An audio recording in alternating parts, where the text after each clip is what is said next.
எல்லாருக்கும் வணக்கம். உதயாகிரி. இப்போ நீங்க பார்த்துட்டு இருக்கிற மரம் தென்னை சிவப்பு கூன் முழுமையா தாக்கி காப்பாற்ற முடியாத சூழ்நிலையில நம்ம மரத்தை வெட்டிட்டோம்.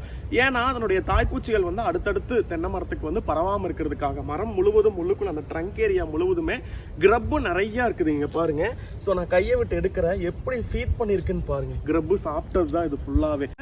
மோஸ்ட் டேஞ்சரஸ் பெஸ்ட் தான் இந்த தென்னை சிவப்பு கூன் நீங்க இமீடியட்டா மரத்தை காப்பாற்ற முடியாத சூழ்நிலையில கட் பண்ணிடுறீங்க. கட் பண்ணிட்டு அதை உடனே தீய வச்சு உள்ளுக்குள்ள இருக்கிற அந்த கிரப்பு, அந்த புழுப்பருவம் இருக்கு உள்ளுக்குள்ள, அந்த புழுப்பருவத்தை தீ வச்சாதான் அந்த தீ சூட்டுல புழுக்கள் இறந்து விடும். ஸோ அடுத்தடுத்து அது டெவலப் ஆகாம இருக்குங்க. நீங்க கட் பண்ண இடத்துல பாத்தீங்கன்னா சாறு வடிய ஆரம்பிக்கும். சரிங்களா?